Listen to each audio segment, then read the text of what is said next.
Hello, everyone, and welcome to our podcast on American nationalism in sports. I'm Alex Kiesling, and I'll be discussing American nationalism in sports following 9/11. Yeah, I'm Joe Oliver, and I'll be discussing American nationalism through the Olympics. I'm Joe Bagley, and I'll be focusing on American nationalism in the Cold War.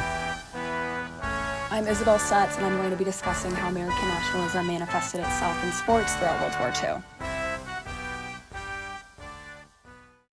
Okay, so starting off, we're going to be looking at how American nationalism manifested itself in sports throughout World War II.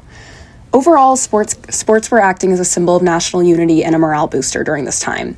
Popular American pastimes, such as baseball and boxing, were seen as reflections of American resilience. But there are multiple different ways that this nationalism was displayed throughout this time. You had enlisted athletes who were viewed as patriots and soldiers, just the very decision to keep baseball going throughout the war effort, and even women's sports were reflecting wartime values. So first, you had enlisted athletes who were seen as symbols of patriotism. There were many famous athletes enlisted, including Joe DiMaggio, Yankee star who served in the Army Air Forces, Ted Williams from the Red Sox, who was a pilot in the Marines, and Jackie Robinson even served in the Army before breaking baseball's color barrier. These athletes were not only symbols of physical strength, discipline, and toughness on the field, but they were seen as embodying American strength and sacrifice, reinforcing national pride. You even had a former New York Giant, Lieutenant Andrew Jackson Loomis Jr., who was awarded the Medal of Honor following his death for his heroism in battle. Not only did many athletes actually enlist in the war and fight, but you also had athletes using their fame to support the war effort. There's an image of Ty Cobb, Babe Ruth, and Tris Speaker, three very famous names in the game of baseball, who posed together in 1941 to draw support for war bonds and Army-Navy relief fund efforts. This again shows that throughout this time period, supporting American sports meant supporting American victory. Not only did these enlisted athletes serve as embodiments of American hope and strength for people back home, but athletes that were enlisted helped keep morale up within troops. You had football teams formed in the Army, Navy, and Marines who play with the best athletes who'd been forced to join the war effort. And you even had Joe DiMaggio autograph signing baseballs for commanding officers before a team made up of athletes played for the Central Pacific Area Service Championship on July 7th, 1944. Additionally, just the very decision to keep baseball going throughout this time period suggested that America was strong enough to fight a war and keep its cultural life going. President FDR wrote in his very famous Green Light of Baseball letter, "I honestly feel that it would be best for the country to keep baseball going. There will be fewer people unemployed and everybody will work longer hours and harder than ever before. And that means that they ought to have a chance for recreation." This not only shows that baseball served as a chance for recreation to get people's mind off the war, but it also reminded America what they were fighting this war for. They were fighting this war to preserve American values, American life, and that included America's national pastime, baseball. Women's sports also reflected wartime values during this era. Naturally, with many young men being enlisted and fighting in the war, there weren't as many athletes to play sports, and this led to women taking over the sport of baseball to keep it going. In 1943, Philip K. Wrigley, owner of the Chicago Cubs, put together the All-American Girls Professional Baseball League. This is again a reflection of wartime values, as we can see women taking over other jobs previously held by men, such as factory work or baseball. And this idea further contributed to a unified America where everyone was playing a part and pitching in. So, during the time of World War II, how was nationalism in sports reflective of society as a whole during this time? Yeah, so throughout World War II, this was a total war effort, right? You had everybody in the country contributing to this war, whether that be buying war bonds or, how every factory was turned into something for the war production. You even have, shortly after the attack on Pearl Harbor, there was a shortage of gas and rubber, which immediately led to the suspension of all automobile and motorcycle racing. But similarly to how everybody in American society was contributing to the war, we can see nationalism in sports manifest itself throughout all levels of society throughout this time. Going from the top, you have the president, the leader of the nation, green lighting baseball, even after the commissioner of baseball, questions whether it's morally right or even worth it to have baseball continue going on. Then you have, again, these famous athletes enlisting and, sacrificing themselves for the country, for the war effort. And again, you even have just everyday American citizens, these same people that are buying war bonds and contributing to the war effort with their jobs, just tuning in to American baseball and listening to the games that are going on. And again, like I mentioned earlier, you have women that are taking up these roles in baseball in order to keep the game going, keep morale up. One of the most important time periods for American nationalism in sports happened during the Cold War. Even today, over 60% of Americans believe that sports instill idealized American values, further contributing to the role of sports within greater political and ideological conversations. From the Miracle on Ice to global baseball tours, the relationship between Cold War politics and sports was one characterized by the need to spread influence, contributing to the soft power of all countries involved. To understand why sports mattered so much, we need to view them the way Cold War governments did, as strategic soft power weapons. The Cold War turned practically every international competition into a political proxy battle. Historian Robert Edelman put it, even if the U.S. public collectively disapproved of communist states mixing politics with sport, their own government was engaging in the same thing. The first relationship to look at is the U.S.-Cuba relationship, specifically within baseball. Prior to the Cold War, Cuba had an important source of talent and profit for Major League Baseball. All that changed with the Cuban Revolution. When Fidel Castro came to power in 1959, the island's sporting ties with the United States began to unravel.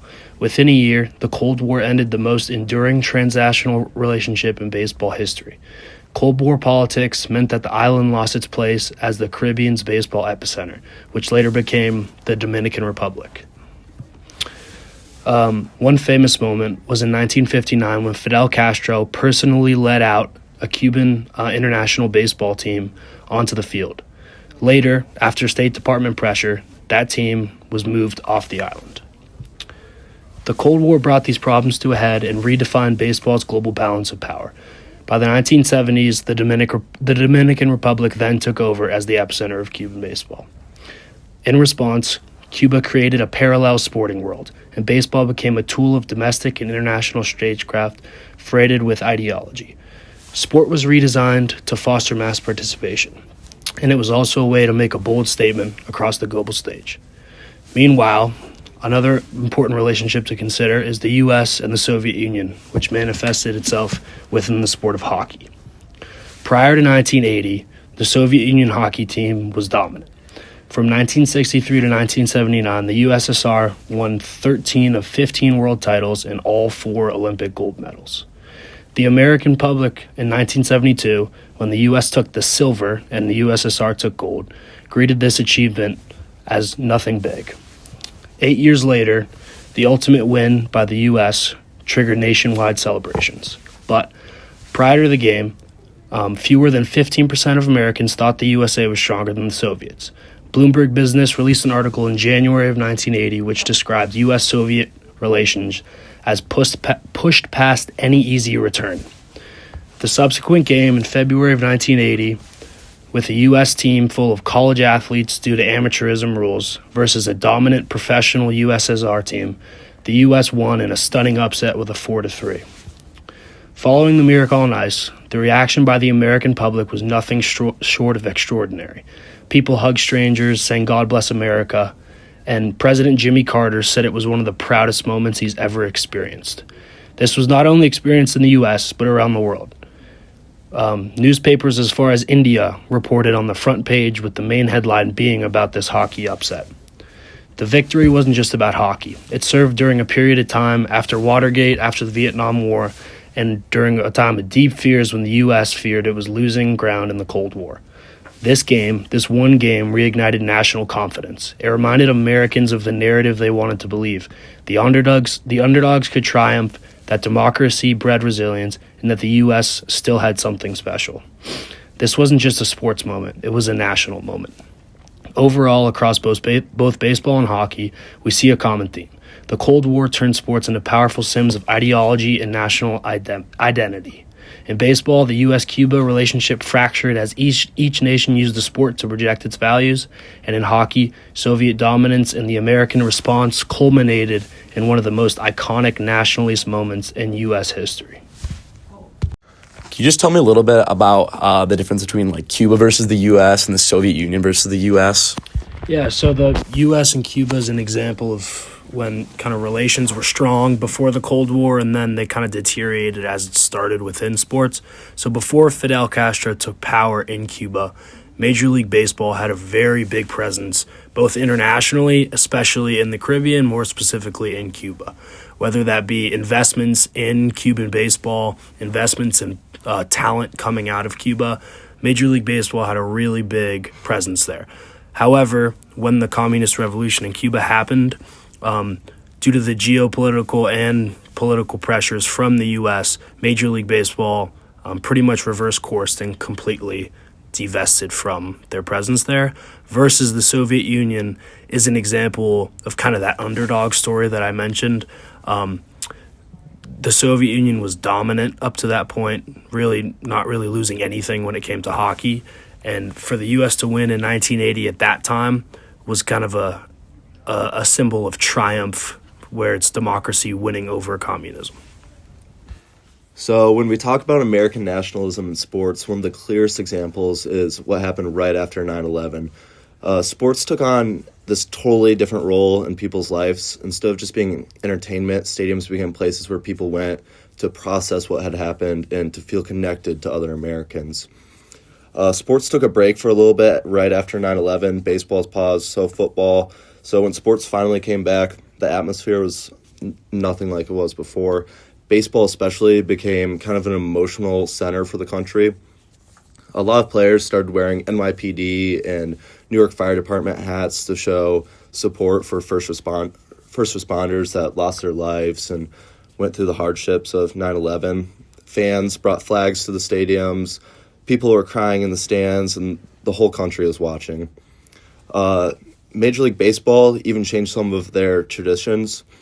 One big example of this is adding God Bless America into every game. And it wasn't just a song playing in the background. Fans and players were actually singing along together. The ballpark felt different, and this became a moment where everyone stopped, took a breath, and acknowledged what the country was going through. And then there are athletes who also became symbols of resilience. The most famous moment was Mike Piazza hitting a home run for the Mets in his first game back in New York after 9/11. It wasn't just a big play and a close game. It felt like a turning point for the whole city and even the country.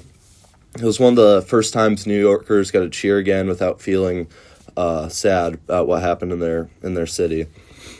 Even political leaders were involved. New York's mayor at the time, Rudy Giuliani, spent a lot of time around the Yankees during their playoff run, and he talked a lot about how much the team meant for the city. And for a lot of people, watching sports was one of the only things that made life feel normal again.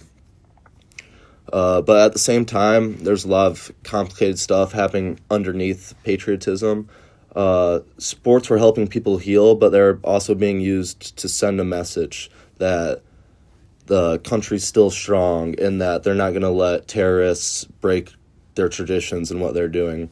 And that's powerful, and it shows how sports can be tied into our nation's identity and even politics. Another layer of how patriotism started showing up in more visible ways, there are more military flyovers that became a big thing over 9/11, and we see that today all the time. Any big game, there's a military flyover, and even for like games that aren't as big. After 9/11, there are more first responder ceremonies, special uniforms that players would wear, moments of silence, and all these became regular parts of sporting events. Some people loved it, and some people felt like it was becoming too much because it changed the way that people view sports and patriotism. And that's why this still matters because so many of the debates we see today about sports and politics are tied to 9/11 because 9/11 allowed politics and patriotism to be in sports and more. So my big takeaway from sports after 9/11 is they didn't just help the country feel better, but they shaped the version of patriotism that we still see at games today. And whether you think it's good or bad that patriotism is in sports, absolutely one of the most influential moments in American history, 9/11, and altered American sports forever. Can you tell me some specific examples of nationalism in professional sports after 9/11 and why they were significant? Yeah, I have quite a few examples. First of all, I touched on this a little bit earlier, but Mike Piazza's home run for the Mets in the first game back in New York after 9/11 was huge, and it was huge for the city. And the fans went crazy when he hit that ball. And the reaction wasn't just about baseball. It was, for the people of New York, it was more of like an emotional release. Like they were able to celebrate again. Fans were waving American flags. People were crying, and it became a symbol of resilience for the city. Another huge moment in baseball was Sammy Sosa with the Cubs. Right after 9/11, when they were back in Chicago playing ball, he ran out onto the field carrying an American flag, and the crowd went crazy.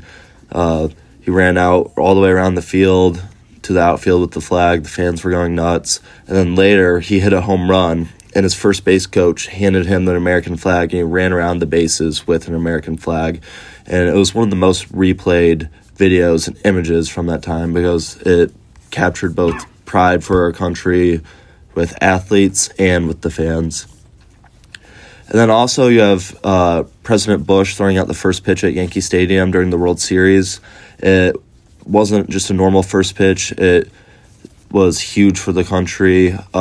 Whether people supported the president or not, it showed strength within the country. And a lot of people, all eyes were on him when he was throwing that pitch. And then, of course, there's Pat Tillman, who was an NFL player for the Cardinals, who decided to leave his football career after 9/11 and enlist in the military. His choice to go in the military is one of the most talked about examples of patriotism in sports after 9/11.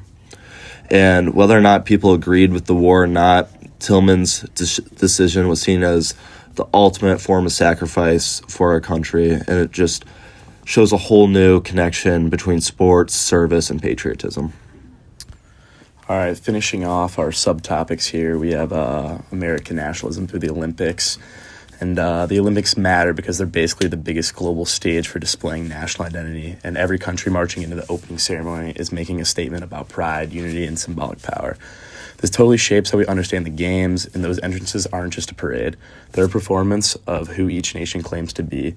Nations who have always used sport to project identity and prestige, but the Olympics turn that instinct into a worldwide spectacle where every medal becomes part of a country's story. When a nation wins, it's framed as proof of cultural strength. When it loses, it's treated as a national setback. So the Olympics function like a scoreboard for symbolic power, not just athletic results.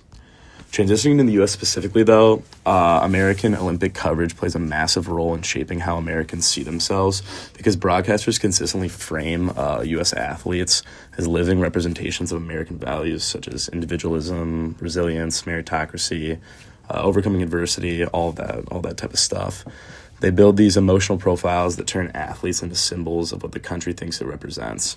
And once you see it, you can't really unsee it. The interviews, the slow motion childhood footage, the dramatic background music, all of that type of stuff creates a national story, not just a sports moment. The coverage becomes a cultural performance where the U.S. presents a version of itself to the world. Hardworking, exceptional, morally centered, and always ready to overcome any obstacle. That leads straight into one of the clearest displays of American nationalism, the obsession with medal tables. When the U.S. leads in gold medals, the networks show rankings by golds. But when another country, usually China, pulls ahead in golds, the broadcasts quietly switch to total medals. It's such a subtle but deliberate move, and it reinforces the idea that the U.S. should always be in first place, even if the numbers don't fully support that. The scoreboard becomes a tool for maintaining the narrative of U.S. dominance. Building off that, one of the biggest engines of nationalism in the Olympics is the way American media tells athletes' stories, which honestly functions like soft propaganda.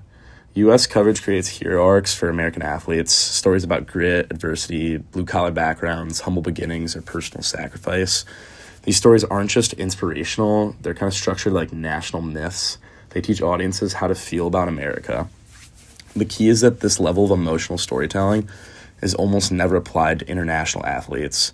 You don't get the same depth of personal history for someone from Brazil, Kenya, or China, so the stories subtly imply whose achievements matter more. And when American athletes fail, it's covered as a national tragedy, most likely, but when they win, it's a national triumph. That reframing reinforces the idea that the Olympics are a test of America's greatness, not just athletic ability.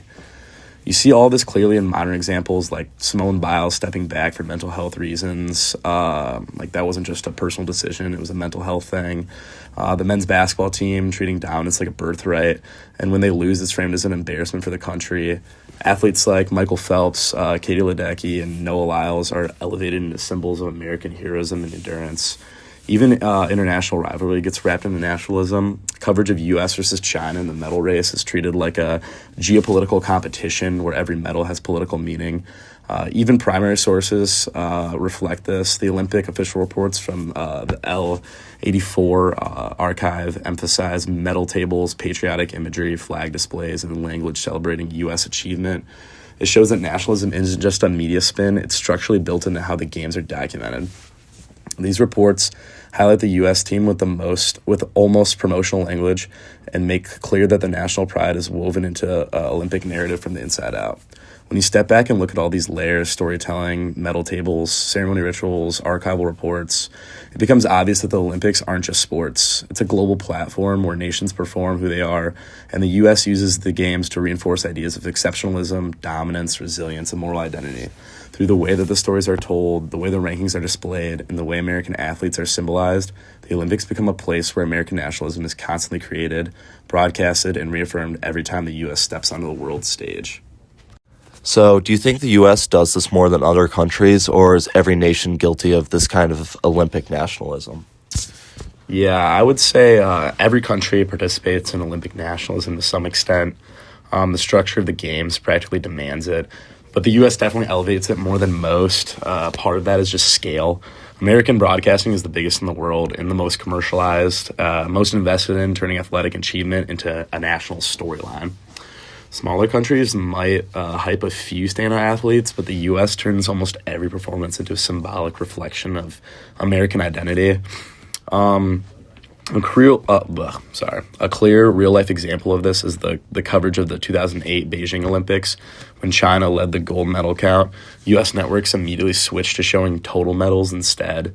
This instantly put the U.S. on top. Meanwhile, Chinese media did the exact opposite. They highlighted gold medal standings only because that metric put China in first. Both countries used the same event to promote different national narratives, but the U.S. version was broadcasted globally and framed as the correct way to read the results. It shows how the U.S. not only participates in Olympic nationalism, but amplifies it through global media power. So yes, other countries do it, but the American version stands out because it's tied to a belief in national exceptionalism and a constant need to reaffirm global leadership, not just in sports, but symbolically on the world stage. It's definitely interesting to see the difference in the militarization of sports following 9/11 and throughout World War II. During World War II, you have an increasing militarization of sports with famous athletes supporting, buying war bonds or supporting the war efforts. But following 9/11, we see an increase in militarization with military flyovers or pregame inclusions of the armed forces. So similar theme, but it's just presented very differently. Yeah, even today you see military in sports a lot. I mean, at every Michigan football and basketball game, everyone salutes one of the military members. They bring them down on the field or court and give them a big round of applause. You see that. You also see military appreciation nights now and everything like that, the flyovers, as you mentioned. But yeah, there's just a large connection with military and sports throughout all of history. Yeah, a lot of great topics were discussed here, but I feel like my topic definitely connected with Joe's topic a lot. The Olympics and the Soviet Union and Cuba and all that stuff really connects. It's all a lot of national myths and a lot of storytelling that goes into those type of games. Like you talked about Miracle, and my topic has a lot of that. Kind of overarching storylines that we want to achieve as a country that make us look good, and so I felt like that was a connection that could be made there. Yeah, I think that's a really important connection. I think overall, the power of sports, specifically in the Olympics, for one team to represent not only a nation, but in many different cases, a political system and a nationalistic ideology. And we really got to see that clash on a world stage in 1980, and at a time where the world was divided over two different political systems, and it shows how the power of sports can really impact geopolitical situations. Yeah, thanks for tuning in to Historical Dogs podcast. Our topic was quite interesting today. I love American nationalism through sports. Thanks for everyone listening, and thanks for coming out. Bang.